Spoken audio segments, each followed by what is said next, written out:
Góðan og blessaðan daginn, Hilmar heiti ég og Kristinsson og ég ætla að deila með ykkur hérna það sem ég hef verið að hugsa og stúdera síðastliðin 3 ár. Ég ætla að deila þið með okkur á 30 mínútur. Já, takk fyrir. Þannig að þetta verður svona. En kannski áður en ég byrja, þá við vorum að syngja þetta lag hérna áðan Sæl mín sál og hremmingar sem að maðurinn lenti í. Ef ég man rétt þá hét hann Suffolk. Og það var ekki bara að hann misti börnin sín því að hann var búinn að missa fyrirtækið sitt í eldsvoðanum í Chicago rétt áður. Þannig að það var allt hrunið í líf hans. Og hérna, ég ætla að byrja að lesa hérna úr 1. Korinthubréfi, 15. kafla. Og þar segir Páll, ég minni yður bræður á að fagnaðarindi það sem við boðaði yður, sem þér veittuð viðtöku og þér einnig standi stöðugir í. Þannig að allt það sem við erum að gera, það, við settum bara fyrstu glærun á, hérna, titillin, það titillin á glærun. Nú ég bara rétta innganguna því að við þurfum að minna okkur á. Alveg svo Páll segir hérna, að þið veittu viðtöku ykkur, fagnaðarindinu, og við stöndum stöðu í þessu fagnaðarindi. Og akkur að segja okkur að standa stöðu, því að það koma stormar, það koma hremmingar og það gerist ýmislegt, það sem okkur skrikar jafnvel fótur. Og hann segir hérna áfram, fyrir það verðið þér hólpnir. Við erum hólpin fyrir að heyra fagnaðarerindið. Og svo heldur hann áfram og hann segir, halda fast við orðið og fagnaðarerindið sem ég boðaði ykkur og hafið ekki ófyrirsynju trúna tekið.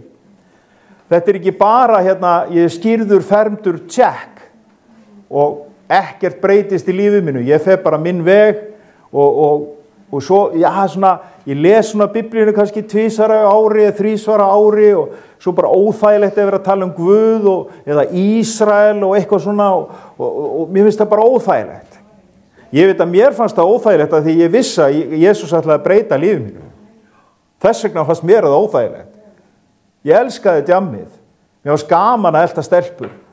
Mér var gaman að gera þetta og hitt og ég vissi alveg, ég var búin að heyra Jesú frá unga aldri, ég vissi hann myndi breyta lífið mínu. Síðan segir hann áfram, 3. vers, því það kenndi ykkur fyrst og fremst, sem ég einnig hef meðtekið, að Kristur dó vegna vorra synda samkvæmt ritningunum. Þetta fagnaðarerindi. Kristur dó vegna vorra synda. Syndin akkurat þetta sem að þú ert ekki að lifa í því formi sem þú ert hannaður, ímynd og líking Guðs. Það eitthvað sem tapaðist við syndafallið. Síðan heldur hann áfram og hann segir Kristur dó vegna vorra synda samkvæmt ritningunum og hann var grafinn og hann reis upp á 3. degi samkvæmt ritningunum.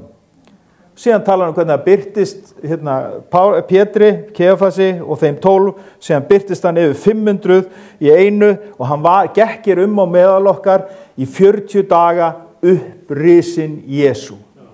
Þannig að titillinn á predikunni heitir að vaka og vinna þangað til við hverfum frá. Og þetta út frá síðara Þessalóníkubréfinu 2:1-12. Við ætlum að skoða þennan texta aðeins í dag. Að vaka og vinna, það þetta jafnvægi. Ég vakandi, ég líka vinnandi. Það ekki komist undan því Páll segir að þú vinnur ekki, þá færðu ekki heldur neitt að borða. Og hann að glíma við ástand. Menn voru í rugli með það sem að ritningarnar voru búin að segja Ástæðan fyrir ég les þetta og þetta fallega fagnaðarerindi að Guð, hann notar alls konar menn og eftir þetta eins og Pál postala og hann segir í 8. versinu í 1. Kor 15:8 og síðast allara birtist hann einnig mér eins og ótímaburði. 9. Þegar ég sístur postuluna og ekki þess verður að kallast postuli með því að ég ofsótti söfnuð Guðs. Síðan senni í 10. versinu en á Guðs náð ég það sem ég og náð hans við mig hefur ekki orðið til ónýtis heldur hef ég erfiða meir en allir þó ekki ég heldur náð Guðs sem með mér Páll sem ofsótti söfnuðinn, hann var að drepa kristna, en Guð nota hann. Ég tek þessi orð mér í munn til ég stend hérna meðal ykkar, af því að það náð Guðs sem að verka í mér. Náð bara fyrir þá sem gerir sig grein fyrir að þeir eru brotlegir. Það bara þetta náða brotlega menn. Guð náðar þig af því að þú gerir þig grein fyrir úr brotlegur. Og svo gjöf sem Guð hefur sett inn í mitt líf að mestu leita að vera biblíukennari og gefa svona hvað segir við, svona loftmynd. Á ensku segjum við bird's eye view. Þannig að stundum þá færðu svona skýrari mynd til að horfa yfir. Þannig hefur Guð bara gert mig, þannig les ég orðið, þannig fer ég inn í hlutina og að velta fyrir mér.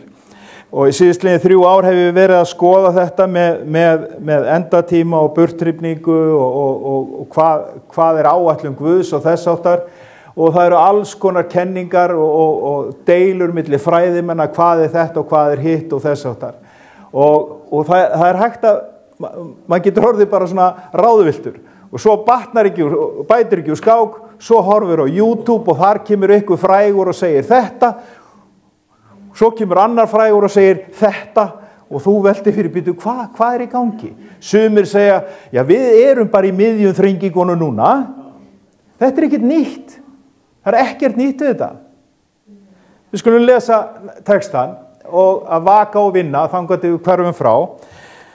Við förum í textan í öðru Þessalóníkubréfi og við gætum kannski hugsanlega bara, ég kannski biðja að skoppa á milli glærana því að þær eru, já við skulum skoða þennan texta, lesum hann bara hér og nú og hér segir Páll, þetta síðara Þessalóníkubréf, 2. kafli og við ætlum að lesa vers 1-12.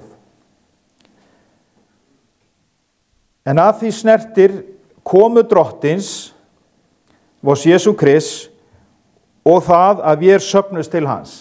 Hann að tala hvað snertir komu drottins og það að við söfnust til hans. Hvað þetta að segja okkur?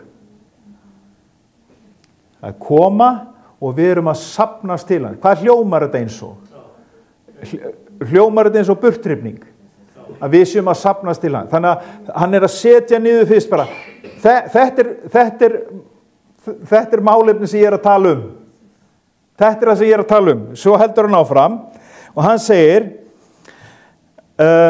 við byggjum fyrir ykkur bræður að þér séu ekki fljótir að komast í uppnám með að láta hræða ykkur hvorki af nokkrum anda né við orð eða bréf sem það væri frá oss eins og dagur drottins var þegar fyrir höndum. Hann að segja við þá, þarna segir hann verið ekki hræddur og annað, í raun og veru orðið sem notað þarna sama orð og notað í Póstólasögunum 16 yfir mikinn landskjálfta. Þannig að það var guðfræðilegur jarðskjálfti hjá þeim. Þeir alltaf, hvað erum við í þrengingu? Mistum við af burttrýfningu? Hvað erum við staddir?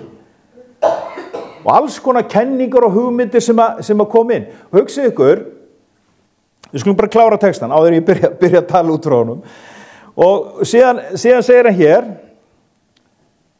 eins og dagar drottins væri þegar fröndum, látið engan villaður á nokkurn hátt, því að ekki kemur dagurinn nema fráhvarfið komi fyrst, og maður syndarinnar birtist, hann sonur glötunarinnar, sem setur sig á móti Guði og rís gegn öllu því sem kallast Guð eða helgur dómur.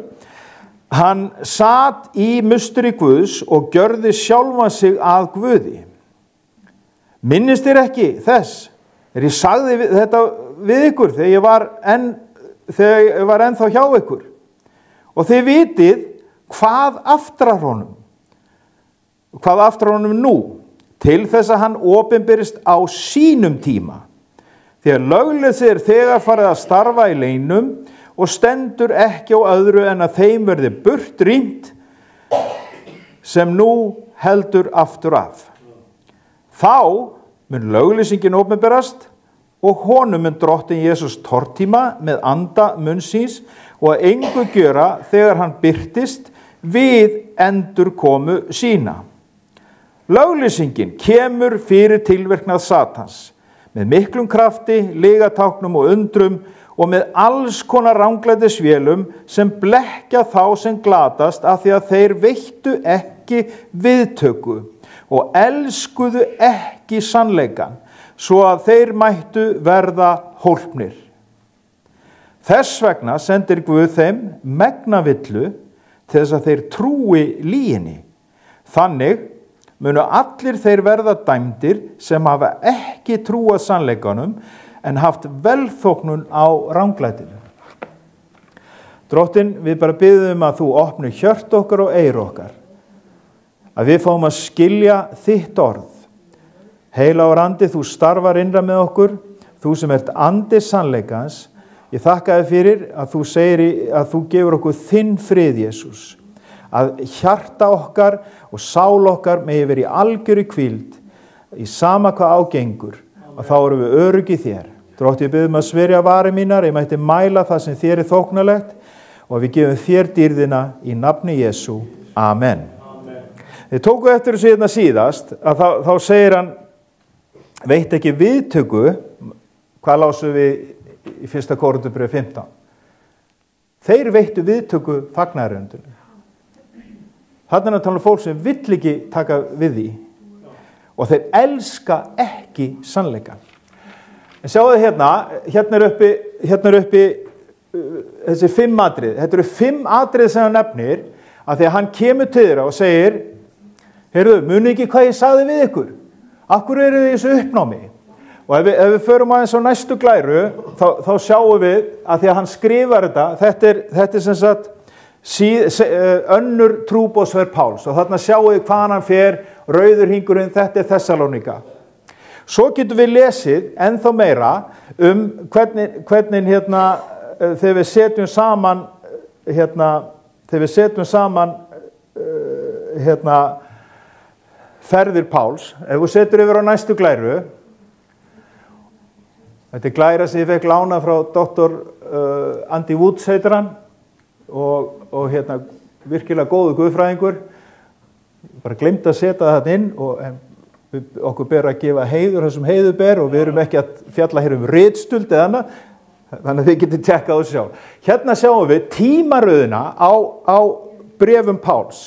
Þannig að Póstulasagan segir okkur myndin af því, og svo getur þú segir okkur söguna, svo getur þú sett bréfin sem Páll skrifar, þannig heldur þú tímalínunni. Og þarna sjáum við að Póstulasagan 13-14, þar er hann sennilega að skrifa Galatabrið, og svo er fullt af fræðimenn og segir, nei, þetta getur ekki verið, þetta er hinsegin og þetta. Og það hefur engin hugmynd um það, en Póstulasagan geti vitað það, og mjög líklegt að þetta veri svo. Og svo sjáum við hérna að hann skrifar 1. og 2. Þessalóníkubréf í annarri försinni, og hann kemur til þeirra, og það er ekki nema svona 6 mánuði til ár frá því hann skrifar 1. Þessalóníkubréf og síðara. Mjög mikilvægt að vita þetta. En við skulum kíkja aðeins, ef við förum í Postulasöguna 17, þá sjáum við aðeins forgrunna því hvað Páll er að gera, eða hvað er að gerast hjá honum. Og ef við byrjum bara í fyrsta versunni, Postulasöguna 17, og þar er yfirskriftin uppþot í Þessalóníku. Þannig að Páll er að koma að boða fagnaðarendi, og það verður uppþot. Hafið þið upplifað þetta? Þið ætlar að segja ykkur fagnaðarerindi og það verður bara svona og sumir verða bara reiðir, fjölskyldumiðlimir og annað bara, hvað þykist þú vera og ég veit ekki hvað og hvað, og það er enginn að sjá að náð Guðs er að verki í þér. Fólk vill ekkert sjá náð Guðs að verki í þér. Það horfir á mig hérna og segir, hvað, er þetta ekki himmi, svona skitta í dropanum? Hvað er hann? Hann var alltaf fullur, blessa ég séð hann eitthvað, og alveg hrúað yfir mann fortíðinni, og enginn vill sjá að náð Guðs er að starfa. Það er enginn sem sér táriðin þegar þessum grætur fram fyrir Guði, og það er enginn sem sér það. Þú veist það, þú þekkir hjartað. Og það náð Guðs sem verkar í okkur. Náð Guðs krafturinn til þess að við verðum það sem Jesús borgaði fyrir. Náðin það sem að helgar þig, aðskilur þig frá, að helgast bara að vera frátekin, að það gerist í lífiðinu, allt í einu hætturu, ég vill þetta ekki, ég bara vill ekki þetta. Svo áttar það, þetta bara tekið frá mér, þetta ekki lengur ég. Og þannig það náð Guðs að verki innra með okkur. Nú, hann segir hérna í 17. kaflanum, þeir fóru nú Amphipolis og Apollóníu og komu til Þessalóníku. Þar áttu gyðingar samkundu eftir venju sinni. Þá gekk Páll inn í samkunduna og hann að venju og í 3 hvíldadaga ræddi hann við þá og lagði út af ritningunum. Að leggja út af ritningunum. Það að skoða það sem ritningarnir að segja. Og þetta hluta því það sem við þurfum að gera. Og ef við lesum aðeins lengra, þá segir hann og hann lagði fyrir sjónir að Kristur átt að líða og rísa upp frá dauðum. Þetta fjallar allt Jesú Krist. Öll ritningin fjallar Jesú Krist. Hver hann hvað hann gerði og hvað hann mun gera. Hann sagði, Jesús sem ég boð ykkur, hann Kristur. Nokkuð þeir letu sannfærast, gengu til fylgis við Pál og Sílas og auk þess mikill fjöldi guðrækjanna Grikkja og mikilsáttar konur eigi allfáar. En gyðingar fylltust afbrýði og fengu með sér götuskríl, æstu til uppþota og hleyptu borgin í uppnám. Þustu að húsi Jasonar vildu færa þá fyrir líðin, en þegar þeir fundu þá ekki, drógu þeir Jason og nokkra af bræðunum fyrir borgarstjórana og hrópuðu, mennirnir sem hafa komið allri heimsbyggðin í uppnám, þeir eru nú komnir hingað.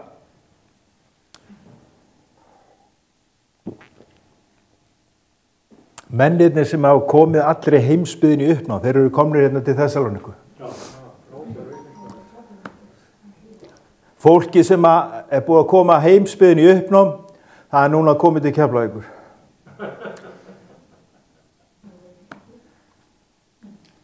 Bara með því að segja frá því hver Jesús og heimsbyggðin fyrir uppnám.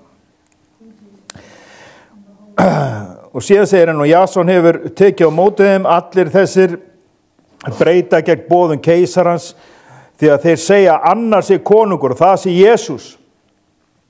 Það voru áttu ykkur á þegar þeir voru að segja Jesús drottinn, Jesús Kurios á grísku, þetta sami titill og Sesar hafði.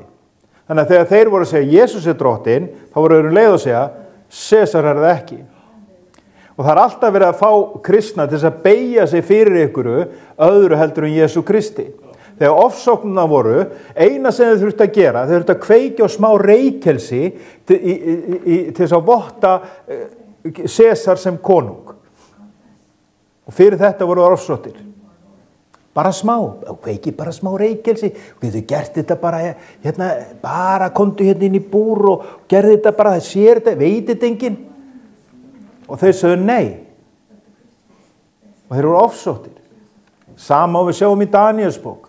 Þeir áttu að beygja sig fyrir ykkur líkneski. Og það alltaf verið að fá þig til að beygja þig fyrir ykkur hugmyndafræði.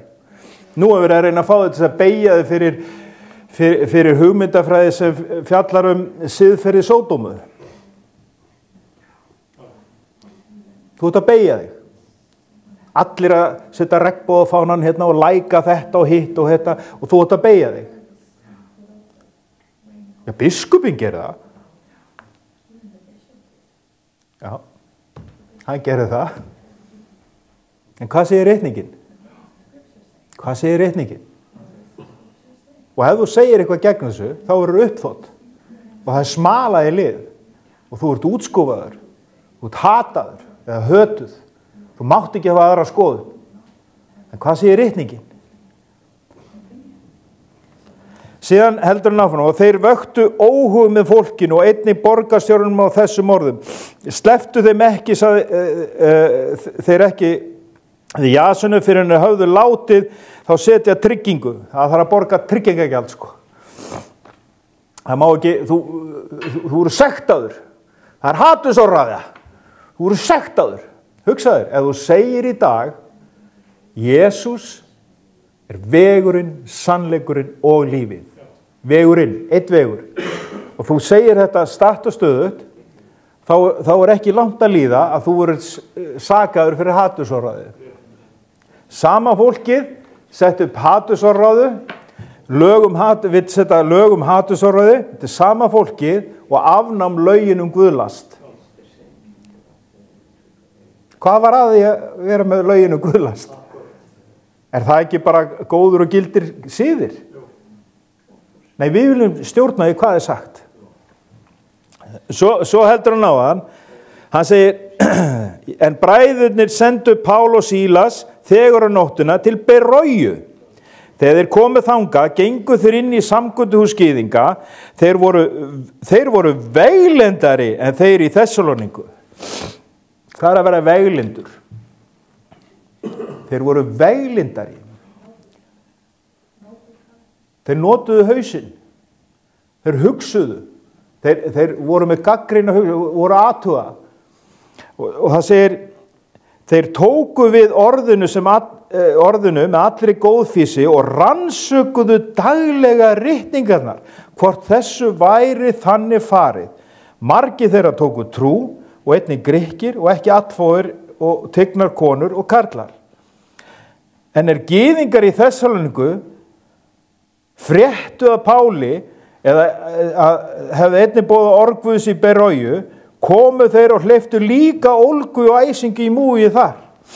Þannig að við sjáum að textið sem vorum að lesa, að hann kemur hérna til þeirra, það búið að henda honum út úr Þessalóníku, hann fer niður til Kórintu og þaðan skrifar hann bréfin til þeirra.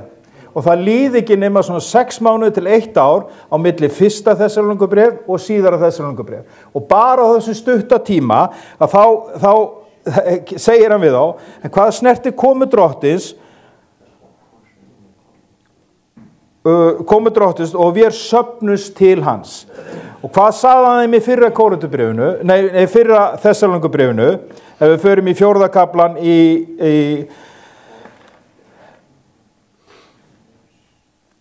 við skulum segja, 4. og, hvað ekki, 4 og 13, endur koma drottins yfirskriftin. En áður við lesum það, þá segir hann hérna í 10. versinu, takk ég þetta, 1. Þessalóníkubréf, 10. vers, þá segir hann, það gjöru þér einnig öllum bræðrunum í allri Makedóníu, við áminni miður bræður að taka enn meiri framförum. Hann að hvetja þá, takið þið framförum hérna í þessu. Takið þið framförum. Og í hverju á að taka framförum? Leitið sæmdar í því að lifa kyrlátu lífi og stunda hver sitt starf og vinna með höndunum yðar eins og við höfum boðað yður. Þannig hegði þér yður með sóma gagnvart þeim sem fyrir utan og eruð upp á engan komnir.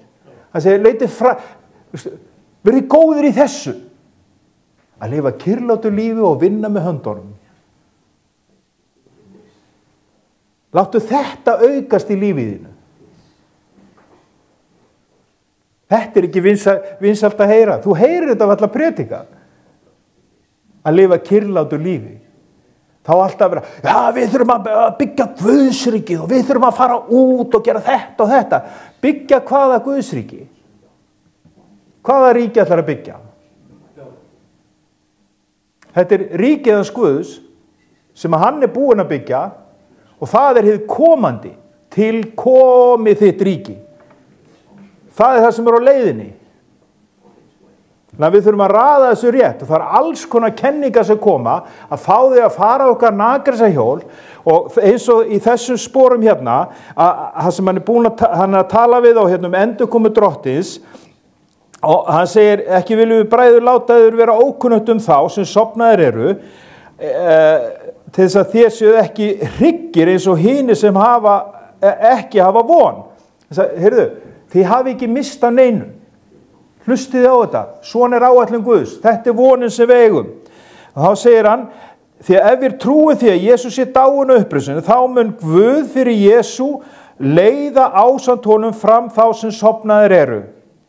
Þetta lofar, aftur og aftur. Hósea 6:2 talar þetta og við vorum að lesa þetta brauð lífsins í Jóhannes 7. kafla, að sá sem trúur á mig og allt þetta. Jóhannes 11, sá sem trúur á mig mun lifa jafnvel þótt hann deyi.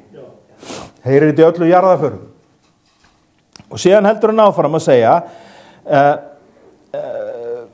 því að við segjum yður að það orð Drottins, að við sem verðum eftir á lífi við komu Drottins munum alls ekki fyrr verða en hinir sofnuðu, því að sjálfu Drottinn mun stíga niður af himni með kalli, með höfuðingisraust, með básúnu Guðs, og þeir sem dánir eru í trú á Krist munu fyrst upp rísa.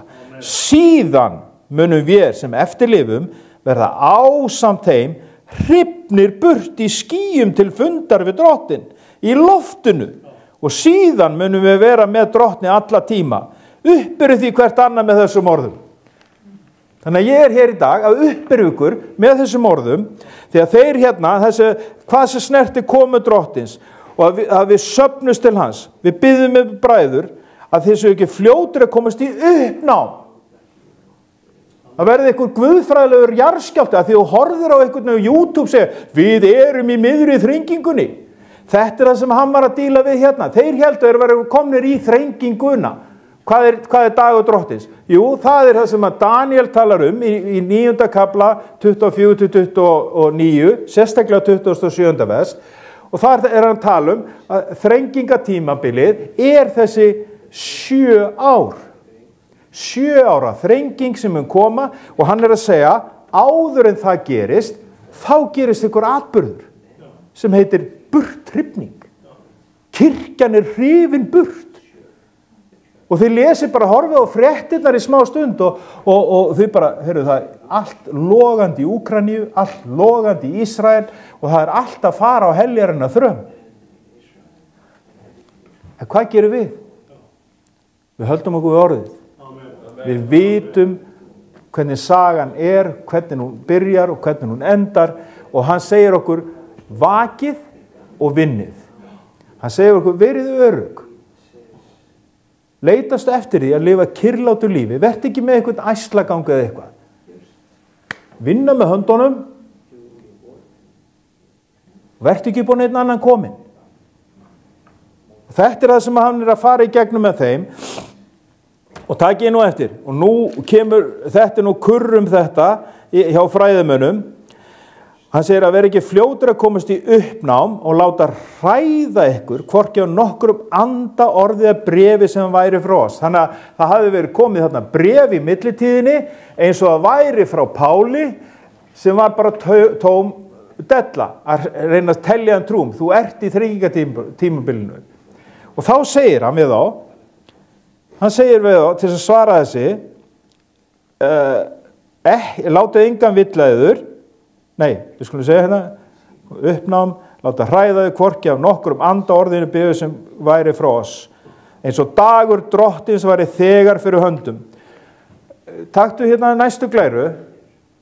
Nei, það hérna munurinn á, fletti yfir á næstu, já, hérna sjáum við glæran Daniel 9:27, skiptingin og þess að þar. Hérna, munur á burtrýminguru og endurkomu Krists. Mjög mikilvægt að átta sig á. Þetta eru 2 atburðir. Alveg sem hann segir inn upp á, hvað snertir komu Drottins og það að við söfnumst til hans. Þannig að þú getur ekki við erum átt okkur á því að við þurfum að geta skilgreint við hvernig við erum að tala á hvaða tíma. Sem innskot, margir lesa Mattheus 24 og 25 og að leita að sambandi við burttrifninguna í þeim köflum. Mattheus 24 og 25 kafli þetta ræðan á Olíufjallinu, að þetta kafli þegar Jesús Kristur, hann í raun og veru að kveðja Ísrael og segja örlög þeirra. Síðan samtalið í loftstofunni, Jóhannes 13, 14, 15, 16 og 17. Jóhannes, hvernig byrjar Jóhannes 14? 14:1. Hjartað þar skelfist ekki. Settum við Jóhannes 14:1 upp. Síðan tökum við þessa glæru. Jóhannes 14. Hjartað þar skelfist ekki. Þetta ekki svipað og Páll að segja við á? Ekki fara í panik. Þótt að ykkur komi hérna á YouTube og segi þetta og annar segi hitt. Do not let your hearts be troubled. Hjartað skelfist ekki. Trúið á Guð, trúið á mig. Næsta. Svo segir hann, í húsi föður míns eru margar vistarverur. Væri ekki svo, hefði ég þá sagt yður að ég færi burt að búa yður stað. Hvað hann að segja hérna? Hann að opna fyrstu hugmyndunum þetta. Þetta í fyrsta skipti í ritningunni sem hann að tala að taka hóp fólks og rífa það til sín. Hann nákvæmlega þarna. Jóhannes 13, 14, 15, 16 og 17, þá Jesús að tala kirkjuna. Og þú þarft að skilja munin á því hvað tilheyrir Ísrael og hvað tilheyrir kirkjunni. Ef þú veiðir í vitlausu vatni, veiðir í vitlausu tjörn og þá færði ekki eitthvað þar eða eitthvað. Og menn að veiða í Mattheus 24 og 5 að reyna að finna burttrifninguna. Þetta bara kafla sem fjalla Ísrael. Þetta var bara innskot. En sjáum við hérna munin á burttrifningu og endurkomu Krists. Það segir burttrifningi, henni lýst í 1. Þessalóníkubréfi 4, 13-17 og 1. Korinthubréfi 15, 51-57. Það segir eins og augabragði munum við umbreytast.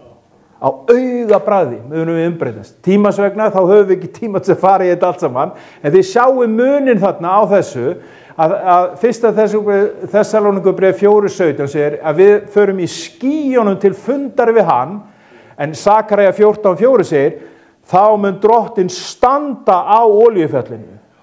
Við verum að skilja hvað upp og hvað niður. Sumir vilja pakka þessu öllu og segja þetta gerist allt á sama tíma. Bara nei takk.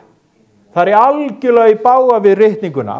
Það stenst ekki því að það alveg á sama hátt, alveg svo Mattheus 24 og 25, og í Mattheus 25 finnum við dæmisöguna brúðameyjarnar. Það segir það sofnuðu allar. Og ef þú ætlar að nota þessa dæmisögu fyrir kristna, eins og þeir sé ekki að hæfir inn í burttrifninguna út af því að þeir eru ekki með olíu og lampanum eitthvað, það bara passar ekki. Að þetta fjallar Ísrael. Þetta verið að lýsa, þeir skildu vel hvernig brúðkaup fór fram. Brúðkaupið fer ennþá fram eins og var gerðist fyrir 2000 árum í Ísrael. Nákvæmlega sama. Það stendur yfir í 1 viku. 7 daga. 7 ár. Hringir þetta ykkur bjöllum? Og við erum brúður hans. Hann kemur, eins og segir, ég tek ykkur til mín. Hjartaðir skelfist ekki. Ég fer og búa ykkur stað. Þetta alveg svo gert í brúðkaupi í gyðinga í dag. Þau trúlofast, síðan fer brúðguminn frá að búa stað fyrir brúðu sína. Og það veit enginn hvernig hann kemur eftir, hvað hann lengi. Hvað hann ætlar að byggja mikið eða stórt eða þess að það. Síðan þegar hann kemur, þá allt í einu hátíð í 7 daga. Og ritningin staðfestir þetta. Það segir Salomon, hann gifti sig, stóð í 7 daga. Allt þetta, og ekki fyrir utan það, þá gefur ritningin líka, sýnir okkur alveg svo landbúnaðurinn fer fram, að þá var fyrsta uppskera, svo var miðuppskera, svo var endalok. Þannig að við erum með spámanlega myndir yfir þetta. Og þess vegna svo mikilvægt, kæru vinir, að við gefum okkur að orðinu að bæði fyrsta og annað Pétursbréf, ef við lest fyrstu kaflana í fyrsta og öðru Pétursbréfi, að þá hann að tala þá segir hann hér, við ætlum bara að enda hér, ég held að, já, þið getið fengið þessi vers og farið yfir þau ef þið viljið, því að, já, í raun og veru það sem við ég ætla fyrst að lesa Pétursbréfið og svo ætla að enda á síðustu glárunni það sem við ættum að hugsa til þess að vaka og vinna. Og þá segir fyrsta Pétursbréfið, fyrsti kaflinn, að þá hann að lýsa þessu að hann segir það eiginlega bara allur kaflinn, það sem hann það sem hann að lýsa því sem framundan. Við skulum sjá.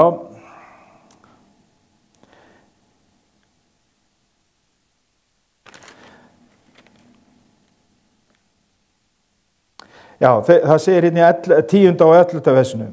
Þessa frelsun könnuðu spámennirnir og rannsökuðu vandlega þegar þeir töluðu þá náð sem yður mundi hlotnast. Þeir rannsökuðu til þess að hvílíkstíma andi Krists sem í þeim bjó benti á hann vitnaði fyrirfram píslir Krists og dýrðina þar á eftir. Þannig hann að tala bæði fyrirkomuna, píslir hans, og endurkomuna, dýrðina á eftir. Svo sjáum við að Pétursbréfið, síðara Pétursbréf, að þá sjáum við í 16.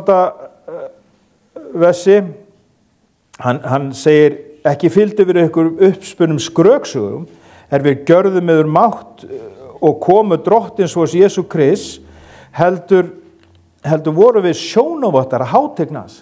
Þeir sá hann meðal sín. Við sjáum hann í orðinu. Við sjáum hann. Þetta talandi bók. Biblían talandi bók. Og síðan segir hann í 19. versi, ennþá áreiðanlega oss því nú hið spámanlega orð, og það rétt af yður að gefa gaum að því eins og ljósi sem skín á myrkum stað. Myrkur í heiminum? Og hvar getur fengið ljós sem skín á myrkum stað? Spádómar ritningarina. Voru áttu að 27% af ritningunni, nánast 1/4 af ritningunni, eru spádómar. Hvað Guð hefur sagt fyrirfram, hvernig þetta mun ganga upp, hvernig hlutinu mun gerast.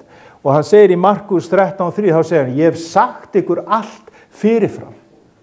Ég hef sagt ykkur allt fyrirfram. Hjartað skelfist ekki. Og hann búinn að segja þetta aftur og aftur hérna. Og sjáu, ef við lesið þennan texta, það sem ég vildi segja við ykkur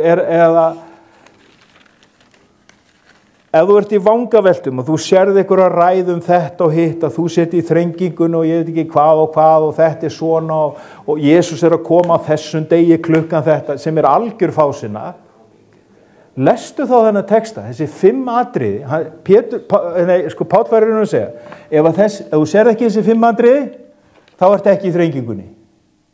Ef þetta ekki gerast, þá ert ekki í þrengingunni. Það svo einfalt og það svo þegar hann segir hér, láta engan villa á nokkurn hátt, þetta annar kaflinn, síðara þessum annar kafli og 3. versi, láta engin villa ykkur á nokkurn hátt, því ekki kemur dagurinn nema frá hvar við. Takk eftir, þetta með greini. Frá hvar við. Og þú túlkar þetta vers frá hvar við, apostasía, og yfirleitt þá hefur sagt, já, þetta að falla frá kenningunni. En áttaðu ykkur á því, að þegar þú skoðar þetta orð, þetta kemur einu sinni fyrir annars staðar sem nafnorð. Póstólsagan 21:21. Páll var að segja að hverfa frá Móse.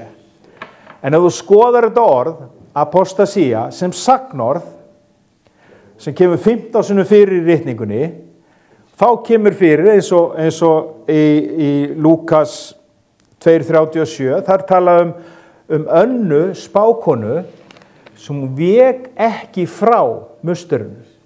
Þannig að fráhvarf andlega fráhvarf líkamlega. Ef þetta er líkamlega og 80% af þessum 15 skiptum sem að þetta orð kemur fyrir, þá fjallar þetta líkamlega að fara frá ykkur. Og ef við lesum í samhengi í textan, endurkomu drottins og að við hverfum til hans. Það er samhengið af það sem hann er að tala um. Eru þið sammála mér? Það er samhengið. Og síðan þá segir hann að þetta gerist ekki nema fráhvarfið, burttrýfningin gerist fyrst. Að þú hverfur á brott fyrst. Og þegar þú presenterar þetta svona, þegar ég segi svona frá þessu, að þá er alveg hópur af fræðimönnum og aðrir sem vilja alls ekki að þetta sé túlkað svona. Málið er nefnilega fellur niður dautt, að burttrýfningin er alltaf fyrir þrengingatímann. Og er það ekki sælu vonin okkar? Að við vitum að hann tekur okkur burt. Það tala um sælu voni í Títus 2:13 eða 3:13 getur verið. Þannig að kæru vinir, að velta fyrir sér spádómur ritningar er svo mikilvægt að lesa, að þekka í orðinu, að það eru 2 atriði sem þú getur ekki gert neitt annað heldur en treyst orði Guðs. Það er hvað Biblían segir um sköpunina, fyrstu 11 kaflarnir bara í Biblíunni er grunnurinn fyrir kristna trú og grunnurinn fyrir allt það sem Guð skapaði. Það var engin viðstaddur og við verum bara að treysta orði Guðs. Hitt atriðið er endurkoma hans. Þetta er ekki komið, en við treystum orði hans. Og það er ekkert sem getur gert viðskila við hann, það er ekkert sem getur slitið frá honum. Óvinirnir sem við eigum, það er djöfullinn, það er heimurinn og það er holdið. Og Biblían kennir okkur hvernig eigum að glíma við þessa 3 óvini. Við eigum að álíta rétt. Við eigum að horfa á áttavitann. Alveg svo flugmaður sem er í ólgu veðri, hann horfir á áttavitann. Hann treystir mælunum. Þetta er norður. Alveg og ég og þú, við lesum og segjum, þetta er norður. Þetta er svona. Þetta er ekki hins einn. Ég er ekki ykkur ólgu sjó. Af því að ég treysti og ég umvef mig kærleika og sannleika Guðs. Ég treysti því það sem orð Guð segir. Ég treysti því hvað hann er að gera. Við ætlum að koma að lokum hérna, því að ef ég held áfram að þá fyrir að tala um essenana og hvernig þeir trúðu og hvað þeir voru, þá voru þeir sem voru uppi, þeir voru fólkið sem að voru að bíða eftir fyrstu komu Jesú. Þeir eru kallaðir essenar að því að Jósefus sagnaritari, Jósefus Flavius, hann nefnir á það. Við lesum um þá sem sumir voru ritarar eða þeir voru af Saddoks pressætt. Og sagan segir okkur, þetta eru ritin sem fundust í dauðahafshandritin. Það eru ritin sem þeir skildu eftir. Og þeir skildu þessi rit eftir af því að þegar það kom allt fram það sem þeir trúðu fyrri komu Jesú. Og þeir skildu afrit af ritunum eftir sem að Jesaja 29, hann spáði fyrir. Hann segir í Jesaja 29 og lest þar, öldungarnir munu vitna úr moldinni. Og ástæðan fyrir að þú heyrir ekki dauðahafshandritin eru að því að þau styðja kristna vitnisburðin upp á 10.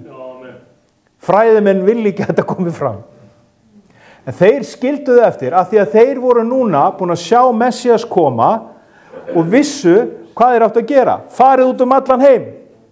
Og þeir fóru og skildu all handritin eftir sem við fundum síðan. 1947. Og þú getur lesið einn af þessum essunum í Póstulasögunni 13. kafla, 1. versi. Manahen. Og þú getur flett upp hjá Jósefus sagnaritara, skrifa líf hans. Hann hitti Herodes sem var konungur, við lesum hann í það, og það segir að hann var samfóstri Herodesar og Sáls. Það er allt í Biblíunni. Allt í Biblíunni. Hugsa ykkur. Guð, hann er svo óbóðslega góð við okkur. Hann gefur okkur sitt lifandi orð og við getum treyst í. Þannig að vilja skilja eftir með ykkur að muna þetta. Það munur á burttrifningu og endurkomu. Ekki láta hjarta ykkar skelfast eða óttast. Guð svo með þér. Hvað sem þú ert að heyra kenningalega upp og niður, hinga og þanga, treystu orðinu. Farðu sjálf í orðið. Og ekki vera fljót að komast í uppnám. Ef að þetta svona, þá erum við bara nokkuð góð. Næst á dagskrá hjá Guði, hvað heldur það sé? Burttrifning. Hvenær gerist hún? Ekki hugmyndu það. Við vitum bara að hún gerist. Alveg svo kirkjan byrjaði á hvítasunnudag, þá endar kirkjan í burttrifningu. Og við tekur næsta prógram Ísrael. Amen. Faðir, við þökkum fyrir þetta áræðanlega orð. Ég þakka þér fyrir að þú skapar í okkur hungur eftir orðið þínu, að við séum örugg í því sem við lesum, við erum örugg í því sem ritningin opinberar okkur, að spádóma ritningarna eru raunverulegir, þeir hafa ræst hver af öðrum. Drottinn Guð, ég bið fyrir bræðrum og systrum hér og þeir sem eru að hlusta á rödd mína, ég bið þessum að vekja með þeim hungur eftir orðið þínu og fullvissu þína að þú munt vel fyrir sjá. Drottinn, þú segir að þú munt búa okkur stað og þú munt taka okkur til þín. Við treystum því, Drottinn, og gefðu okkur viskuna í því að vaka og vinna. Drottinn Guð, að það sé metnaður í að lifa bara kyrrlátu lífi, vinna með höndunum og vera upp á engan komin. Drottinn, það heiður að þjóna þér og fylgja þér. Drottinn, ég blessa einn og sérhvern sem heyrir rödd mína hér og ég segi bara að andi Drottins sé yfir þér, megi ásjóna Krist lýsa yfir þér og megi hann veita þér sinn frið. Í Jesú nafni. Amen.